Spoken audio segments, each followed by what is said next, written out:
Leadership is a team sport. And I worry because I see far too many leaders take on all of the burdens of leadership on their own. And that heaviness, that weight can be extraordinary. And I think does, in fact, lead to some leaders breaking and cracking and/or being less effective than they might otherwise be.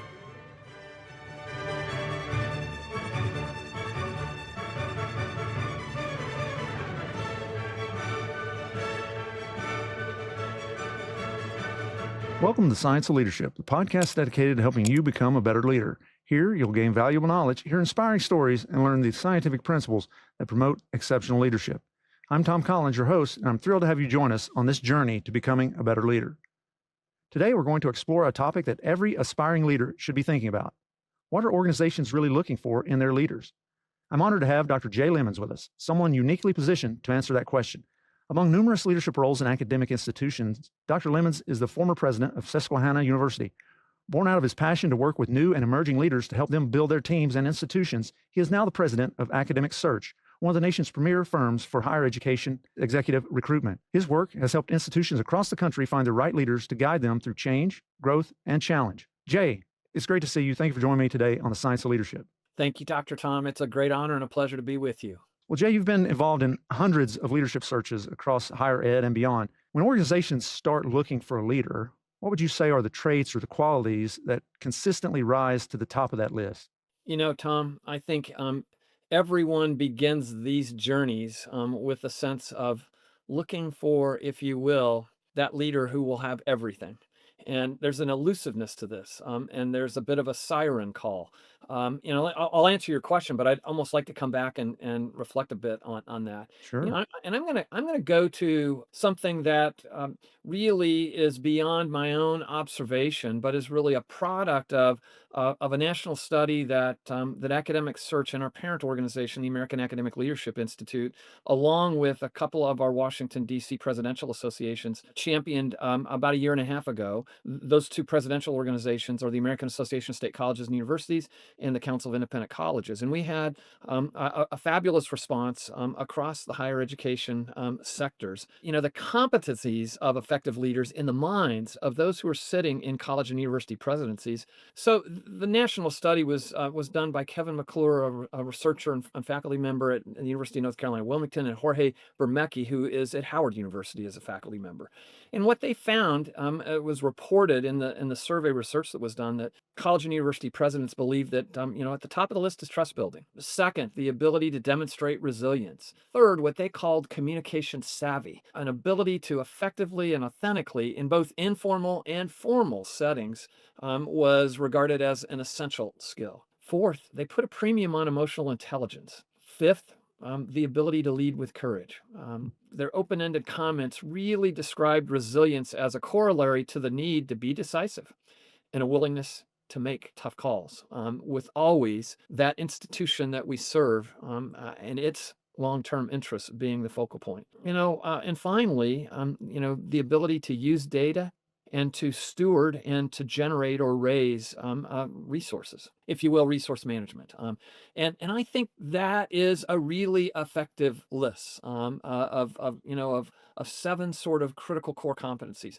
Tom, I would observe that I found it immensely interesting because a part of our pondering was, has there been a change in a post-COVID world from a pre-COVID world in terms of leadership?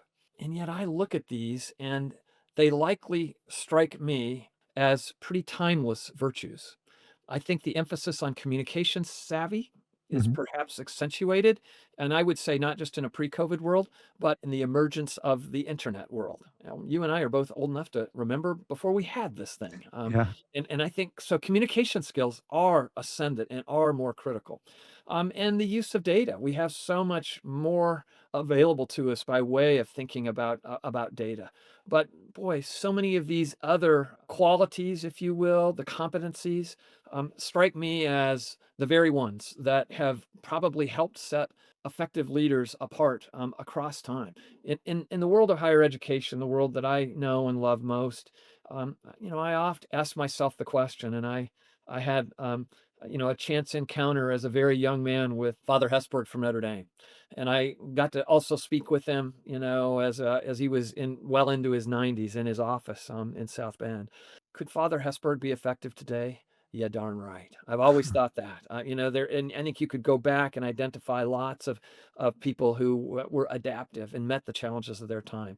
So I'm going to come back to the start of the question. I may be rambling longer than you wish me to at this point, but every search for leadership begins with an ideal in mind. And an old sagacious person from the world of search once upon a time said to me, search business is all built on the search for what does not exist, that there are no perfect people.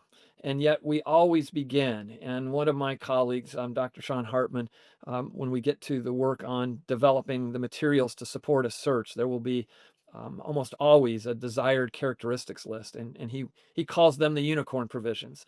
Others call them, the walks on water provisions, or Yeah. walks on water but doesn't splash too much. And I try and stress to every search committee that I work with that there are no perfect candidates, there are no perfect people. That what Yeah. we hope we find at the end of the process is a person who's well integrated, a person of integrity with great energy, with great intellect, with the ability to communicate effectively. But at the end of the day, maybe the quality that we ought to be putting a greater focus on is how do we find someone who will be self-aware of their own limitations and help to surround themselves with people with complementary skills and abilities, because that's ultimately where I think organizational progress is built. The sort of myth of leadership as a singular activity, I think, is one of the challenges that I think we face in at least the American literature about leadership. And I don't want to Mhm. diminish the importance of individuals as leaders, but I think of it as something more than that. Thanks, Jay. That was a thorough, certainly, answer to the question. Excellent. There's so many things that you said that I want to kind of touch on. One thing was in describing those qualities from that study, what I heard was 6 things that were not the hard skills, but what folks would call the soft skills. And then at the end, it was like, oh yeah, and you can raise money and you can manage some, whatever, some finances and things a little bit. But the reality is that it's these other things, and what you were describing fits well with my research in my book. That's character, competence, caring, communication. Those are the bedrock things that we need to look for in exceptional leadership, and Yeah. realizing that, as you said, there's no perfect, nobody's perfect, and I've been on search committees, and it is amazing the things that people draw up and say, we're looking for this person, right? And as you say, walks on water, and it's laughable, honestly. If Yeah. people would take a step back and go, who in this room comes close to this? It's nonsense. But for the listeners, I think this point of really the softer things, the soft skills as they're called. 100%. I gotta say, I was not surprised by this, but I know that it was a bit of a surprise for many others who were close to the project. For me, it's old wine in new bottles. It is the soft skills that really matter about effective and leadership. Yeah. Would you say that those qualities differ depending on the size or the type of the organization? Or, I mean, clearly we've just discussed that they're universal qualities and so forth. But do you see amongst different organizations and sizes, or their foci, if you will, that are different with regard to those things? Our survey sample included 700 presidents from institutions that were very small and private to very large and public. There was not a great variation among institution types. Now, we did see some differences emerge around the personal identities of the people occupying those posts, where there's some very real, gender and racial differences. But I actually believe that that this set of competencies applies across all institutions. Now, fit is something else. There's an element Mm. of fit. I'm someone who, while I could have easily been on a path to serve large institutions, was shaped as an undergraduate by my experiences in a small liberal arts college, Nebraska Wesleyan University. That completely shaped my vision. And boy, I served 3 R1s in the University of Nebraska, in Texas A&M, and the University of Virginia. And I found myself loving people and the work in all of those places. And frankly, one of the oddities is Texas A&M. I would point to and say that much of what I tried to do was attend to culture in the way that Texas A&M is almost uniquely in this country for a very large place tapped into thinking about culture and having a really distinctive culture. I knew that for me, that ability to have my arms around a whole of an institution and to know its people was just going to be an environment that, frankly, I think fed my soul most generously. And I think that my style was probably more effective in that environment where it did matter that I knew every employee by name and very often knew about their families. And with 2,200 students, I was able to know a very large number of my students and to know their stories and to watch them grow over 4 years. That was something that was a part of the energy that fueled me over, my 25 years in two small college presidencies. There are others who have the gifts far greater than I do to, I think, imagine and think about the impacts of systems that large institutions like, your own or the ones that I serve, the societal impact in every form of life brought on by research and teaching and service. And I deeply appreciate that that's a set of gifts, that ability to almost live at 40,000 feet and to be kind of above it all, but facilitating the extraordinary reach of those institutions. That's the giftedness that was different than for me. So I think, but I still think at the end of the day that the core set of competencies Mhm. really matter. Whether your altitude is 40,000 or 500 feet in a Yeah, helicopter. I agree with that. I think that, again, fundamentally, great leadership is great leadership. Doesn't matter the scale per se, but when you do talk about certain roles, there are other factors that come in, and it is whether that's the strategic, big picture, kind of 40,000 foot view, as you were saying, or something close to the ground, and I think that really depends on the person and what Yeah. their greatest, let me say, passion may be. For you, it's clearly relational. Like relationship is very important, and that may be important for a president of a large R1 university, but maybe not as much as some other component, that they bring to the table. So certainly there is variance there. Well, and I don't want to, for a moment, suggest that we don't have R1 leaders that are extraordinarily gifted in the interpersonal realm, because we do. We have Sure. some amazing people who are able to, to navigate differences in elevation. Just for listeners who aren't necessarily in academic spaces, R1 is the highest tier with regard to research funding. So they garner the most extramural, that is money from outside their organization geared toward scientific research and discovery. So they're the top of the food chain, if you will, of academic research and educational endeavors in the U.S. Typically are larger in size and in scale. Yep. Hey, I'm breaking into the podcast conversation here to share with you an exciting announcement. If you've been following the Science of Leadership podcast for a while, you've heard me talk about the book I've been working on. Well, I'm delighted to share that after over 3 years of work, my book, The 4 Stars of Leadership, is finally available. I'm so proud of this book and what it represents. I'm certain that you're going to find it immensely interesting and helpful as a guide on your journey to becoming a better leader. Seriously, you don't want to miss this book. I'm including a link to the book in the description. I hope you'll order your copy today. And please share it with others who might be interested. Also, please be sure to share your thoughts about the book with me. Now, let's get back to this interesting conversation on the science of leadership. Jay, just thinking about some of the science on this, and you mentioned one study, but there are plenty of others that really have looked at organizational psychology and leadership selection and so forth, and really have found, just as the study you cited, that the best predictors in success really are related often more to emotional intelligence, adaptability, humility, interpersonal communication, than they are the ability to read a spreadsheet or create a budget or all these sorts of other things that we often conflate with leadership per se.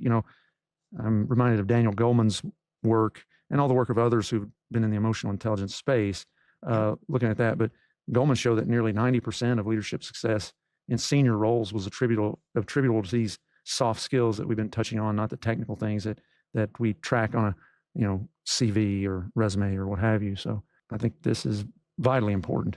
Absolutely. It is. It is indeed.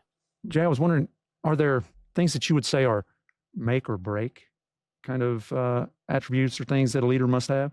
So I'm gonna, sort of translate between, it sounds like one of your foundational pillars and this study and my own observation. The bedrock, in my mind, of effective leadership really rests on integrity or character. Hmm. That I think this is the most fundamental. In my estimation, life's just too short not to seek to try and have and build and maintain and nurture trusting relationships.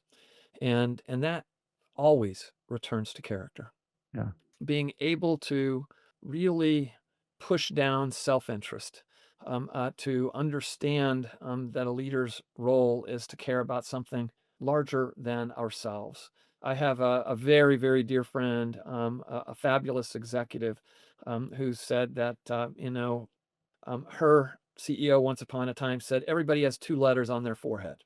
M-E, me. And I think it's well to acknowledge that care and preservation of ourselves and our self-interests is that's that part of we're all human beings.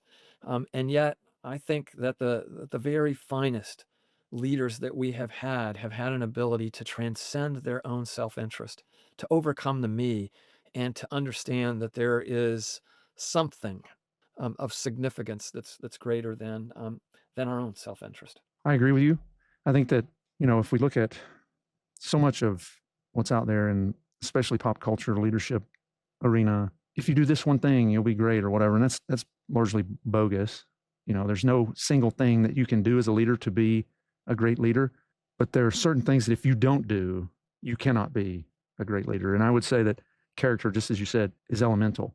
You can't get more foundational than that. And that I can't tell you how many of the folks I've interviewed for my research insisted on that. You said it. It's elemental. It's not possible without it, in my mind. Now, you can lead without it, but to be a virtuous leader and to be an effective leader and to be a successful leader that betters an institution or an organization or a corporation, it does come back to character. The way I've looked at this, written about it, if you're someone in a leadership role who lacks character, people are always watching. They're always watching how you behave as a leader, what you're doing, and they see that. People recognize others who don't have character. They may be in the highest leadership positions in the world and demonstrate that they have zero character. You cannot trust them. They're going to change on you in a minute, that sort of thing. And so, what happens with those particular people is they surround themselves with this group of others who, by and large, also have deficits in character a lot of times, so that everybody's in it for themselves. And that those people that are following that would-be leader with no character are only going to be following as long as it works for them. And then as soon as it doesn't work for them, they'll be gone. And that person will not be leading anymore. But if you want to be someone who has lasting, significant, positive leadership impacts, it's different. When you have character, people follow you because of the character, not because of what you give them or what they may gain from it per se. It's because of who you are, what you represent, and the way you carry yourself. And that's the thing that has legacy. And I think that if we're going to be leaders of the highest caliber, we really got to be thinking about legacy. We got to be thinking about what's the long term from what I'm doing here. And that, just as you said, is not about me. It's about something bigger than Yep. me. Yep. So I think that's from my perspective. When I've thought about this a lot and written about it. That's what it gets down to. No character. It may work, quote unquote, work for some short period of time, but it won't last very long. And when it falls apart in a major way. I absolutely believe that. And you said, sometimes leaders who lack that elemental quality are surrounded by others who may have their own flaws. Of course, we all are. The notion that those who are a part of our leadership teams, they bring their own flaws. To be certain, you are right that teams that have resilience are those that have something elemental in the character of the commitments of the people who are together. That is when you will see leadership that can gain traction, that can move organizations and move them forever, not for some temporary status. Yeah. And we've talked about what we're talking about here, and we've kind of described through research and other things why these things, character and other things, are so vital. I was wondering, if you have a story that you could reach back in your files and could share that really highlights someone with perhaps a less impressive CV who was chosen because of those immeasurable things. Let's say you got three candidates, right? And two of them have a history of doing great financial things or this that, or the other, and they're in all the societies and and so on, and in the circles of influence. But then here's somebody else who doesn't have those things on the CV, Mhm. but they had the intangibles. They had these immeasurable things. The person who may not have had the shiniest objects? Yeah, right. Yeah, Well, that's a good way to put it. Yeah. alright. Well, I have to say, Tom, one of the things that I have been impressed with, and I have probably watched directly in this world, at Academic Search over the last now 8 years, is that I now far better, far more appreciatively understand how critical leadership is, because I've had the opportunity to step into, if you will, about 100 theaters. One of my colleagues described this work as Dr. Stan Hales, the longtime president of the College of Worcester and a longtime member of our staff. Stan said to me, Jay, it's like I get to pull a novel off the shelf. I get to know the setting. I get to know and interact with the characters. And I get to watch an important part of their story evolve. And then the work is completed and I put the novel back on the shelf. For me, that's a pretty interesting description of this world and this work. And what I see, Tom, is that effective leaders make a huge difference in the life of institutions. And it's not always easy to know and understand whether a leader's been effective or not. But I see it in example after example. And by the way, it's not as if leadership is binary. It's effective or ineffective. It's good or it's bad. It is all, on a continuum. I feel really fortunate to look back and to now realize, quite candidly, as a college president over 25 years, this is confessional. I just was running as hard as I could to do and represent and take care and steward and tend and to move my two institutions forward at every step along the way. And it was never something that I did alone at all. We can come back to that as a major thematic that rings in my mind. The reality was I just trying to keep my head above the water. Sure. And yet having a little distance from it, having then looked in at these other 100 theaters or so, wow, I see and recognize with my own eyes what a profound difference effective leaders can have on an organization, on a culture. Because, the culture is that which persists across time and through Mhm. generations of leaders. And, colleges and universities are odd animals. In so many different ways. I really believe with I'm gonna this is a good one for a physician. For me, um, faculty and staff are just as important in some ways as faculty. I don't want to diminish the role Mhm. of faculty because they are the ones who determine, who we will teach and what we will teach and how we will teach it and so forth. But staff are often overlooked. Those are the people who carry the culture in their day-to-day lives, in their activities, and in how they greet and meet the world and their students. They are the circulatory system, if you will. They're the Mm. heart and the soul of the institution. Students are our oxygen. And the body's only going to be healthy when we have an appropriate mix of oxygen, fueling the heart and the soul. There's a lot of pain in American higher education these days. Yeah. Much of it driven by demographics, economic challenges, and now we find ourselves in a period of really unusual, maybe even unprecedented regulatory sort of executive attention and Mhm. action. And so these are really challenging times, and it makes it all the more important that we have leaders who have the elemental quality. I got to say, Tom, I have walked alongside the role that we play in these processes is a facilitating role. It's a Mhm. guiding role. It's an informing role. There's an element of it that is about organizing and really facilitation is the best word. And I am overwhelmed by how often I admire the work and the judgments that ultimately search committees make. And I think that they do their very best. Do we get it right every time? Do they get it right every time? Obviously not. But happily, almost every search that I've been a part of, there have been dozens of people who might have all the right stuff. So that there you can be left a little bit with a wondering about, ooh, did we pick the right one? My dear wife always says to our kids, whatever decision we make, we're going to do everything we can to make it the right one.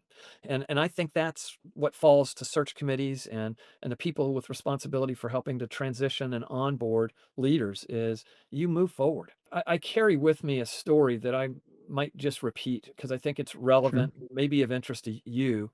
It's one from Scott Peck, and it's probably among my favorite teaching parables, but, it's about the story of a dying abbey, almost no brothers left, all of them aging. There's a sense of doom, of the end of a charism, the loss of an order that had been multi-generational. The abbot, is aware that there is a rabbi, who keeps a small cabin, near, the monastery. The remaining brothers suggest maybe you ought to seek the counsel of the rabbi. He's a wise person. And so the abbot makes his way and shares a beautiful evening with the rabbi. Food, fellowship, the fruits of the earth and the vine. Near the end of the evening, the abbot says, I've enjoyed this. I've loved talking with you, laughing with you, praying with you. I, though, came hoping that I might learn something from you that could be helpful to us as we face our future. The rabbi was somewhat apologetic, but as they bid farewell, the rabbi muttered, somehow I think the Messiah may be within you, among you. And on the way home, the abbot struggled with what that might mean and returned. And at breakfast the next morning, the other monks were eager to hear. What did you learn? What wisdom were you able to extract? And he described the evening just as I did earlier. And he said something sort of cryptic at the end. The Messiah may be among you. And just as it had struck him, it began to strike others.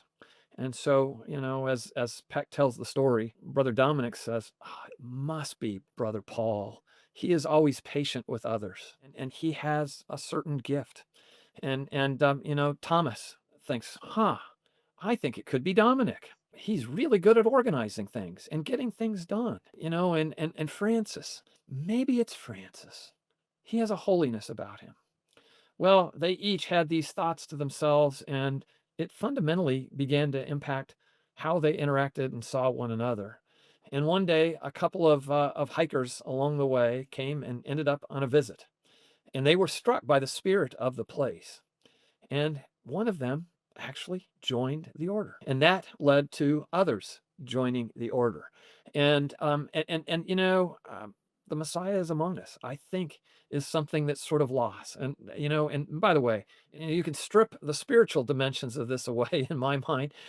That these same sort of interactions in a completely secularized environment of understanding and looking at others and seeing and appreciating their gifts and being open to thinking about the power of our collective relationships. There's something there to me about effective leadership. And by the way, Tom, I think introverts have a hard time coming through these processes of presidential searches or even vice presidential or almost any leadership search. But as my colleague Ann Hasselmull says, we're not trying to hire the best talk show guest. We're trying to hire the most effective leader. And sometimes those can be people who take the world in and process it in different ways Mhm. than those who do it well on a stage. I appreciate your story, sharing that, Jay. I think great leaders see the potential in those they lead, those around them. Because if you don't, you're not going to be able to lead them. You're not going to have the positive bearing that you need to be able to do that. And so being able to see that humanity, the good in each person, what they bring to the team, that everybody does bring something to the team, and it's all valuable, taking that into account. And so I think that's highly effective and important. And I appreciate you putting that in the context of, the abbots and so on. I think that's really good. As we're kind of getting to the point in the podcast where it's time to provide some practical advice to listeners, I was just wondering, for those who are preparing for maybe leadership roles, whether in higher ed or, healthcare, business, nonprofit, whatever it may be, what would you say are the most important things they should be doing now to position themselves well as leaders in the future? Saying yes, being open. Maybe some of the best advice I got came from a couple of really critical mentors of mine at the University of Virginia. First, when I arrived in the office of the president as an intern in my PhD program, Leonard Sandrich, who was the longtime executive vice president and chief operating officer, said to me, "Never be too proud to do what needs to be done at a given moment." You know, I watched Leonard do that and tried to model it throughout my entire career in life. If the chairs needed to be moved to make way to facilitate the next meeting, it didn't matter whether I was the president or a paid member of the staff. I was ready to do that. So I would deeply appreciate and say that Leonard's advice is something that everyone, and be prepared to do what needs to be done at any moment in time. And my mentor and friend, John Castine, said to me early on in my career, as I was asking him if he would be willing to serve as a reference for me, he basically said, "You're not going anywhere. I need you here." And I didn't think he needed me at all. But he said, "I just want you to learn all you can. Someday I'm going to ask you to do something." And I think that that's that willingness to say yes, that willingness to be open to doing different activities, doing things that may or may not be in your sweet spot or of your interest, but be willing to take some risks and to learn. It's pretty critical that everyone who is entering leadership needs to really know themselves and to know and understand what the mission and purpose of the organization that you're serving is, and to always keep that first and foremost. Again, President Castine, 20-year president at the University of Virginia, make every decision in terms of what's in the best interest of the university and its students. And those two are almost always aligned. So it will get you, in the higher ed context, it will get you really a long way down the road. In the healthcare setting, what's in the best interest of my patient? And what's in the best interest of my institution? Again, I think that this really is a helpful frame, and everyone could do that across every sector of human activity. And I think having that North Star, that sort of focus on who we are and what we do is really critical. Finally, I would say as people have opportunities for leadership, and by the way, I think there is leadership. Um, uh, you know, Leadership is not defined by how the boxes look together on an organizational chart. There are leaders at every level of an organization. And as people have an opportunity to think about and exercise leadership, I would urge people to think about the value of loving critics, those people who are willing to challenge us. Great wisdom. That last one, I think, probably will catch a number of people off guard. Sort of embracing the critic who will help us be better if we but take the opportunity to listen. I think so important. Jay, before we end out our conversation, one last question for you. Do you have a leadership maxim that you return to frequently to help keep you grounded as a leader? This is going to be consistent with sort of the soft skills, with the trust building. I'll use my language and then I'll give credit to where it's really due. Leadership is a team sport, not an individual sport. Rosabeth Moss Kanter, Harvard professor, says it this way: leadership is not a solo act. It's best exercised in duets, trios, and small ensembles. And I guess I would say this, Tom, as someone who has been really immersed in and blessed to be in leadership throughout the vast majority of my life. I'm entering a presidency at age 32. It was not something that I had any plan for. And 25 years in institutional life and presidencies. And then the 8 years leading this wonderful organization that I'm privileged to lead today. We did an exercise at a retreat a year ago, and we had kind of a superhero thematic. And the opening exercise was, "What's your superpower?" Holy moly. I'm leading the retreat. I'm a part of all the planning. I know what's coming. I hadn't done anything in advance. I sat there in those moments, as all of us did. And what's my superpower? My superpower across the whole of the leadership that I have been able to be a part of is that I was never alone, that I was with extraordinary other people. While I may have been, the publicly identified leader, I was buoyed, I was nurtured, I was prodded from time to time by people, those loving critics that helped me. And so for me, leadership is a team sport. It is that maxim. And I worry because I see far too many leaders take on all of the burdens of leadership on their own. And that heaviness, that weight, can be extraordinary. And I think does, in fact, lead to some leaders breaking and cracking and or being less effective than they might otherwise be. So for me, it really does come back to Rosabeth Moss Cantor. Leadership is not a solo. That aligns with an episode we just recently did. Do only what only you can do, and delegate the rest. Recognize that other people have great capabilities they bring to the team and allow them to do that. Well, Jay, I think that's a great way to end out our conversation. As always, been a delight to get to spend some time learning from you. I really appreciate it. Thank you for joining me on the Science of Leadership today. Been my great pleasure, Dr. Tom. It's an honor to be a part of your podcast and equally a part of your own journey in leadership. And I wish you all the best.